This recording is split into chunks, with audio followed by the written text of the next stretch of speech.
Good morning, Bitcoin, and welcome back to day 3 of our live coverage from Paralelní in Prague, in the Czech Republic. We're joined by Jana from Blockchain Talks in Amsterdam. How's it going, Jana? Hi guys, thanks for having me here. I really appreciate this opportunity. Everything is going perfect in Amsterdam. I think the environment in Amsterdam in the meetup scene is very favorable. And we are doing great. So. That's great. And how's the conference been going so far? Did you have any favorite talks or anything that you enjoyed? I joined for Giacomo Mazzucco yesterday. He makes a lot of good slides. He's a really good presenter. We were watching his speech from the Riga Baltic Honey Badger, and he kept saying, I stayed up till 3 a.m. to make these slides. And then he started running out of time, and he had to go really fast through all the slides, and I was disappointed because I wanted to see all the slides. But he has this kind of strategy for making a new presentation every time, which I totally respect. But I could also see how he'd run into time problems because you never know if you make the presentation the night before how long the presentation's going to go. Yeah. But what I noticed with him yesterday, like he said like 3 times, okay, I have 5 minutes left. And then 5 minutes passed by and I still have 5 minutes left. And then he asked, okay, how many minutes do I have left? And the response was, okay, 20 minutes. And he was like, oh, okay, so I can slow down. That's right. Well, and the thing is, right, I'm a huge proponent of switching to block time and just throwing out the time zone calculations. That's right. And the cool thing about block time is that at any point in time, you can say with confidence that the next block is going to be in 10 minutes. Because that's how randomness works, right? And therefore, right, at any time you can say the next block is in 10 minutes. Remember, so 10 minutes is an average, so you might be 8 minutes, you might be 12 minutes. You're always going to be late or early to your appointments that way. So it's very tough to have a meeting with Max from now on, now that he's on block time. So. At least it's time-stamped.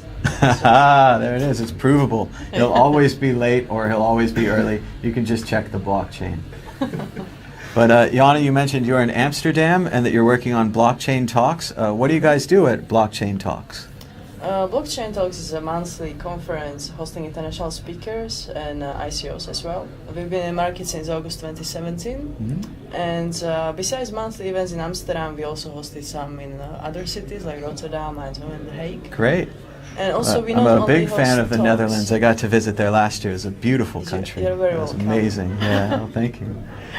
And besides talks, we are also hosting ICO Shark Tank or some battles or Ask Me Anything sessions. Sure, I would like to see them face off against each other. That sounds like a great idea.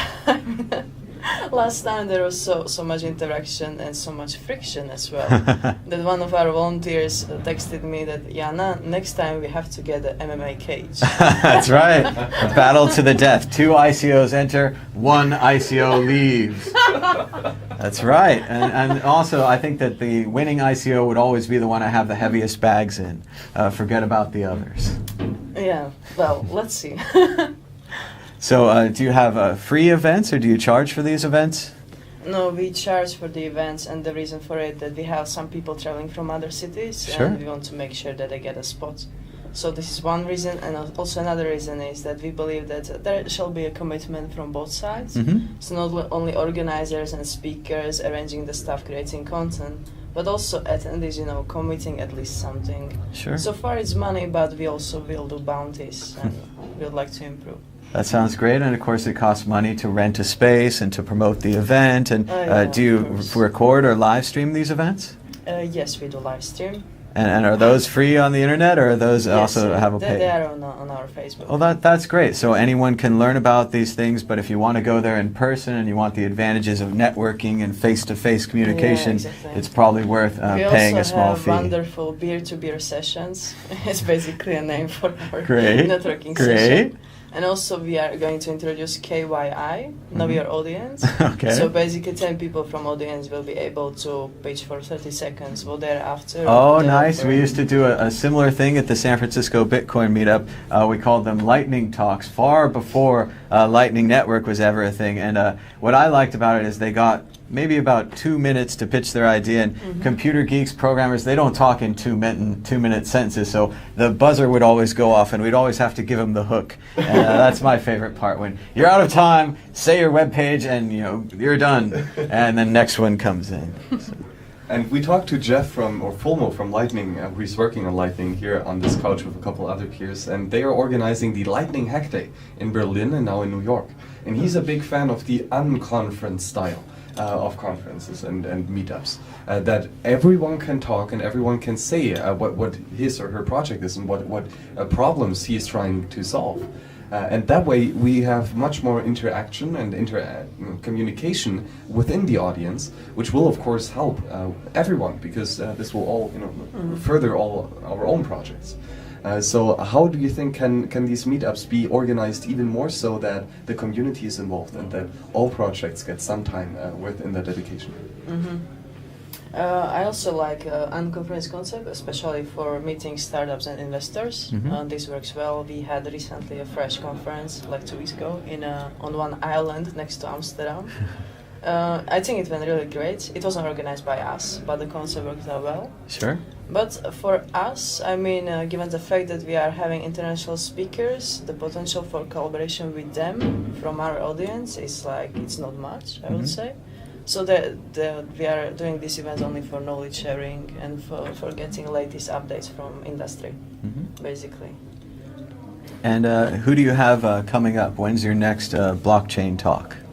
The next one is October 11th, and I would like to highlight the battle permissionless and permissioned blockchains. Okay. On the permissioned side, we are going to have someone from IBM. So Frans Kempen, he is a really big name in the Netherlands, IBM. And on the permissionless side, we also have some sort of permissionless blockchains maximalist. We structure the battle, so we believe. So you decide on the weapons, like axes and swords, or guns and pistols, something like that. Yeah, of course. I mean, 2 weeks ago we had Ton Ways in a battle against Bitcoin Cash maximalist. Oh, how did that go? It's I will share a feedback from the audience. It's not my opinion. Yeah. We have many Bitcoin maximalists in the audience, but they commented that the Bitcoin Cash maximalist was better at defending Bitcoin Cash. There it is. Than Ton Ways. So. In a battle of wits, it's dangerous to be unarmed. But you also mentioned that you have a day job, and we wanted to give you the chance to promote that. What are you working on in your professional life? Okay, so Blockchain Talks is like my free time hobby, whatever, passion, mission, vision, everything. Yeah.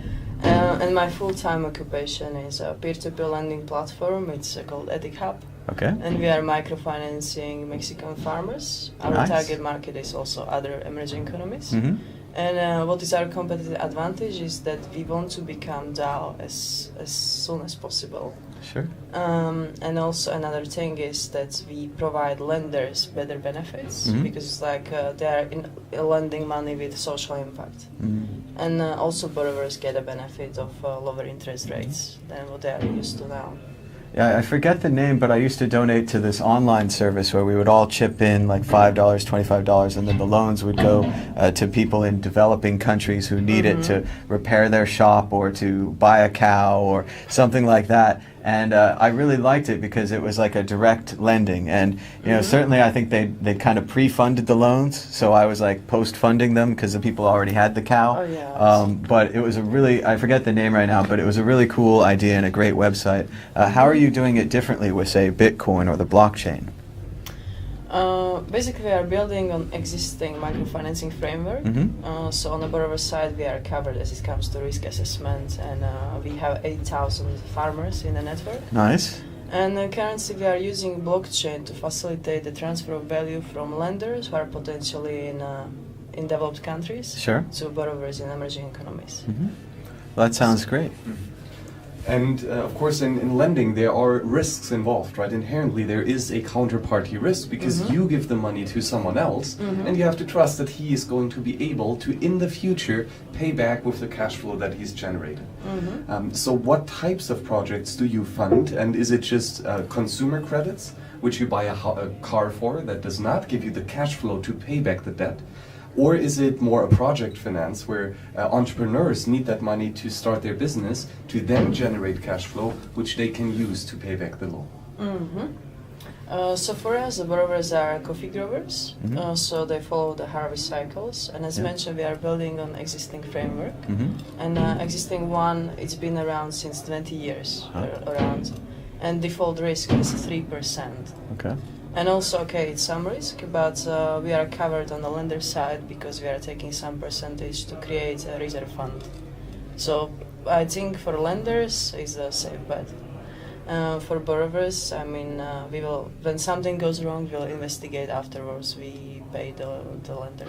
Well, I know it can be very tough for farmers if they have a bad crop or a bad season. You don't have the money to get started again next year. You can't put the seeds in the ground. You can't grow a good crop to make up for that bad crop. So these kind of lending programs can be great for bridging that gap and keeping them going, as opposed to just letting the field sit there and completely losing the farm, right? No, exactly. And in next stage, we want to diversify a bit because coffee in one region in Mexico, it can be potentially high risk. Well, and especially if you're just in one area and there's a blight on the coffee plants, and then everybody goes down. So maybe in multiple areas, multiple crops would be a great exactly. great diversification, right? So should you be interested in some partnership, very very open.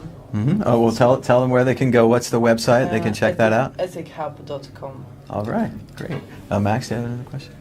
And so, in the event of default, so if the loan, if the debtor cannot pay back the money, what is your procedure? How do you handle that type of situation? Currently, I didn't mention our borrowers are unbanked, which makes risk assessment pretty difficult. Yeah. But as mentioned, we are building an existing framework, and it was introduced in a way that the communities of 8,000 people, borrowers, are clustered to communities by 20. Okay. And there is one representative picked, and he's like sort of responsible for creating the community. And like in Mexico, in that region, people are they know each other. They're very close connections. Sure. Family is important. So, locality is important. Yeah, yes. exactly. But anyways, in case something goes wrong, as mentioned, we pay the lender, and then we investigate with the representative of the cluster, like what went wrong, why did it go wrong, and we take it from there. All right, that sounds great. And where can people learn more about Blockchain Talks in the Netherlands? We have a website, blockchaintalks.io/live. It's for live stream. Blockchain Talks.io is a website. Nice. We are also very active on Twitter and on meetup.com. Great, and all the YouTube links to all the old videos are there. And if you want to attend in person in the Netherlands, they can go there and sign up, get tickets, all of that information, right? So the next one is October 11, and the next one is November 8, and we'll be hosting MakerDAO. All right, fantastic. So pretty interesting stuff, I think. Yeah. Well, thank you so much, Jana, for being on the show. It was great to meet you. Thanks for having me. Have a nice day. Enjoy the conference. Yeah. You too. Yeah.